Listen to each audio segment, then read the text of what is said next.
Doctor صاحب آپ کو اندازہ یہ ہے وہ کام کرنے والا. میں کہتا ہوں کہ پاکستان کو خود کفیل ہونا چاہیے, اپنے جتنا بھی چیزیں بنانی ہیں اپنے وسائل سے بنائے اور امپورٹ کرنا چھوڑے. جتنی امپورٹ کم ہوگی اتنا پاکستان کو فائدہ ہوگا.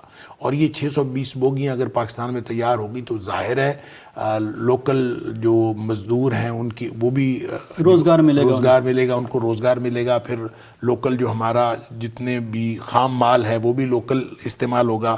اور کتنی چیزیں ہیں, پوری ایک فائنانشل ایکٹیویٹی جنریٹ ہوگی اور اس کے اندر سارا کا سارا فائدہ پاکستانیوں کا ہے. ابتدا سے لے کر انتہا تک سارا فائدہ پاکستانیوں کا ہے. اور پھر یہ بڑی زبردست اہم بات ہے کہ اعتماد آئے گا اگر پاکستان بوگیاں تیار کر دی. آج تک تو ہم یہ دیکھتے ہیں کہ جو سوئی ہم استعمال کر رہے ہوتے ہیں نا, اس کے اوپر بھی لکھا ہوتا ہے میڈ ان چائنا یا میڈ ان فلاں کسی اور ملک کا نام لکھا ہوتا ہے. تو اگر اللہ کرے کہ ہماری جو چیزیں ہیں پاکستان کے اندر بننا شروع ہو جائیں, مجھے تو یہ لگتا ہے کہ پاکستان کے اندر جو بنتی ہیں چیزیں اس کے اوپر بھی کسی اور ملک کا نام لکھ دیا جاتا ہے, صرف اس لیے کہ پاکستان میں امپورٹڈ چیزوں کو پسند کیا جاتا ہے.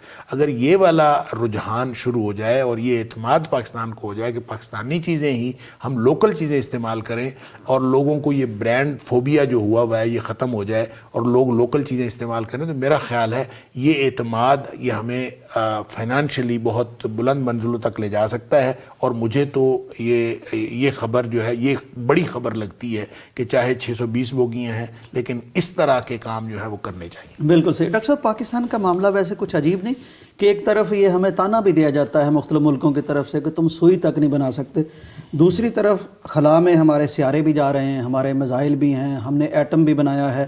یعنی کچھ میرا خیال کوئی ترتیب کا فرق ضرور ہے, ترجیح کا فرق ضرور ہے. میں یہ کہتا ہوں, میں نے تو ابھی کہا ہے کہ وہ جو سوئی کی بات ہم کرتے ہیں نا, مجھے نہیں لگتا کہ ساری سوئیاں باہر سے بن کے آتی ہیں. لوکل بھی جو بنتی ہے نا, ہمارا مزاج یہ ہے کہ ہم اس کے اوپر جب تک میڈ ان پاکستان لکھیں گے تو لوگ کہیں گے لو پاکستان کی, تو اس کو لیتے نہیں, امپورٹڈ دے. لوگوں کو جو امپورٹڈ والا اور برانڈ فوبیا ہے جب تک یہ ختم نہیں ہوگا, لوگوں کو لوکل پروڈکٹس کے اوپر اعتماد نہیں ہوگا, اس وقت تک یہ کام نہیں بنے گا. ڈاکٹر صاحب اس میں میرا خیال ہے کہ بہت سارا کردار ہمارے تاجروں کا بھی ہے کہ وہ اگر معیار دیں. یعنی بڑی ساری چیزیں ہیں, لوگ نا بڑے موقع آئے, بعض دفعہ بائیکاٹ ہو جاتا ہے کولاز کا, بعض دفعہ کسی اور برانڈز کا ہو جاتا ہے, ایک حمیت, قومی حمیت اور اسلامی حمیت جاگتی, تو لیکن کوئی بھی وہ جگہ پر کرنے کے لیے معیاری چیز سے نظر ہی نہیں آتا. بہرحال لوکل پروڈکٹس ہوتی تو ہیں. دیکھیں اکثر اوقات یہ کوالٹی کا فقدان ہوتا ہے. مثال کے طور پر اب یہ غزہ کے موقع پر یہ کتنی بڑی جو فوڈ چینز تھیں, KFC تھی یا میکڈونلڈز وغیرہ تھی, ان کا بائیکاٹ ہوا اور اس کے مقابلے میں بہت ساری جو پاکستانی کمپنیاں ہیں وہ میدان میں آئی ہیں اور انہوں نے بہت اچھا میٹیریل بنا کے دیا ہے. وہی پروڈکٹس جو یہ چینز بنا کے دیتی تھیں تو لوکل چینز نے وہ دیا ہے. بعض اس میں کوالٹی کے مسائل ہیں لیکن بہت اچھی کوالٹی کے بھی وائرل چیزیں ہیں, اس کو ڈھونڈنا پڑتا ہے. ان کا اتنا نام نہیں ہے جس طرح سے ان چینز نے نام بنایا ہوا ہے. اسی طرح اگر کولاز وغیرہ کے اوپر ہم نے کولڈ ڈرنکس کے اوپر بائیکاٹ کیا تو اس میں بھی اس کے متبادل کے طور پر بہت اچھا ہمارے مارکیٹ میں موجود ہے, لیکن اس کی اس طرح سے یا تو جو ہے ایڈورٹیزمنٹ نہیں کی جاتی یا پھر ہمارے وہی بات ہے کہ لوگوں نے پینا ہی وہ ہوتا ہے اس لیے وہ کوالٹی کا بہانہ بناتے ہیں. ورنہ لوکل بھی کوالٹی جو ہے کم نہیں ہوتی. بہت جگہوں پہ میں سمجھتا ہوں کہ ہماری اپنی یعنی استعمال کی چیزیں ہم دیکھتے ہیں تو بہت اعتماد آتا ہے پاکستان کی بنی ہوئی چیزیں, اور کھانے پینے کی چیزیں بھی بہت اچھی بھی بنتی ہیں. لیکن چونکہ ان جنرل بہت زیادہ کوالٹی کا فقدان ہے اس لیے پاکستان کی کوالٹی کے اوپر عام طور پہ اعتماد نہیں کیا جاتا. دیکھیں اب کھانے کی بات ہے تو آپ ایٹری کا بزنس لاہور کے اندر دیکھیں, یہ خاص طور پر لاہور کے اندر دیکھیں, پورے کراچی دیکھ لیں, بڑی اچھی چیز ہیں تو بڑے اچھے ہر چیز کا جو ہے وہ بزنس آپ دیکھ لیں, بہت اعلیٰ کوالٹی کی چیزیں ملتی ہیں لیکن لو کوالٹی کی بھی ملتی ہیں. تو آپ کسی شخص اور وہ ذرا زیادہ ہو جاتی ہیں, کسی شخص نے وہ ذرا زیادہ ہو جاتی ہے تو وہ سمجھتے ہیں کہ شاید کوالٹی کی چیز نہیں ملتی. اور خاص طور پہ جس پرائس کے اندر آپ وہ امپورٹڈ چیز خرید رہے ہوتے ہیں اس پرائس میں جب آپ لوکل چیز خریدیں گے یا اس کے قریب پرائس میں, تو یہ نہیں ہو سکتا کہ اس کی کوالٹی جو ہے وہ اس کے قریب نہ ہو. بالکل صحیح. ڈاکٹر صاحب بس وقت ختم ہو گیا, میں آپ کے یعنی گوش گزار ایک خبر کر دیتا ہوں کہ جس طرح پاکستانی چیزوں پر اعتماد کرنا چاہیے ہوتا جا رہا ہے. اسی طرح پاکستان کے 2 حصوں کو بھی ایک دوسرے پر اعتماد ہوتا جا رہا ہے. جو بنگلہ دیش کا بھی ہمارا ہی حصہ تھا پھر وہ الگ ہو گیا. تو اب ڈاکٹر صاحب قربتیں بڑھ رہی ہیں. اب یہ سوچا جا رہا ہے کہ FTA یعنی فری ٹریڈ کی جائے دونوں ملکوں میں. بڑی محبتیں بڑھ گئی ہیں اور یہ 2 قومی نظریے کی بھی بہت بڑی فتح ہے اور یہ اسلامی تعلق کا بھی بہت بڑا ایک مظہر ہے. تو اللہ کرے کہ یہ یعنی پاکستان کا وہ حصہ جسے اب بنگلہ دیش کہا جاتا ہے وہ ہو یہ ہو, دونوں آپس میں ملیں بھی, قربتیں بھی بڑھیں اور خود کفیل بھی ہم ہوں اور آگے بڑھیں. دیکھیں ایک ظالم حکومت ختم ہونے سے ایک ظالم حکومت جو سالہ سال سے ان کے اوپر جبر کے اور ایک اللہ اکبر یعنی داستان رقم کیے ہوئے تھی وہ ختم ہوئی ہے. تو کتنے جو ہیں وہ مواقع نکل آئے ہیں, امکانات پیدا ہوئے ہیں, اور کتنے امکانات پیدا محبتیں ہوئے ہیں. بڑھ اور گئی اس ہیں. میں خاص طور پہ پاکستان کے ساتھ جتنا, اور اس میں فائدہ دونوں ملکوں کا ہے, کسی ایک ملک کی بات نہیں ہے. جب یہ ہوگا تو دونوں ملکوں کا فائدہ ہے. اور اس میں جو بنگلہ دیش کا خام مال ادھر آئے گا, پاکستان کی جو برآمدات میں پاکستان کی جو برآمدات ہے اس کے اندر اضافہ ہوگا, ان کی برآمدات کے اندر جو باہمی منڈیاں جو ہیں ایک دوسرے کے اندر شیئر کریں گی, تو یہ بہت بڑی ایک جنریٹ ہوگی ونس اگین. تو یہ میرا خیال ہے یہ دونوں ملکوں میں بڑا فائدہ. اور خوشی کی بات یہ ہے کہ دونوں بھائی ہیں اور جو 2 قومی نظریے کی فتح ایک بڑا شاندار موقع ہمیں ملا ہے, اور اللہ کرے کہ اس کو ہم میٹیریلائز کر سکیں. بالکل صحیح. ناظرین اکرام, سبق یہ ہے بنگلہ دیش اور پاکستان کی اب جو قربتیں ہو رہی ہیں ان کے, کہ 2 بھائیوں میں کسی کی عداوت پر, کسی کے کہنے پر, اکسانے پر, مخالفت پر دوری کچھ دیر کے لیے پیدا کی جا سکتی ہے. یہ دوری کبھی دائمی نہیں ہو سکتی. بالآخر گرد چھٹتی ہے, نفرتیں محبت کی بارش سے دھلتی ہیں, پھر قریب آ جاتے ہیں. تو کوئی ایسا 2 بھائیوں میں کوئی لڑائی کا معاملہ ہو, مخالفت کا معاملہ ہو, تو اس میں ہمیں امید رکھنی چاہیے. اور خاص طور پر جب تعلق ہوتے ہیں محبتوں کے یا اسلام کے, تو اس کا نتیجہ یہی نکلتا ہے. وہ لوگ جو ہمیں تانے دیتے تھے کہ کہاں ہے مسلم امت, تو انہیں ہمیں دکھانا چاہیے کہ امت بہرحال موجود ہے اور اپنا یہ مظہر پیش کرتی رہتی ہے. اللہ کرے کہ امت اور قریب آئے, اور مضبوط ہو, اور استحکام اس کو نصیب ہو, امن نصیب ہو. تو ہمارے آج کے پروگرام کا وقت ختم ہوتا ہے. اجازت دیجیے. اللہ حافظ. پاکستان کا مطلب کیا؟ لا الہ الا اللہ. پاکستان کا مطلب کیا؟ لا الہ الا اللہ.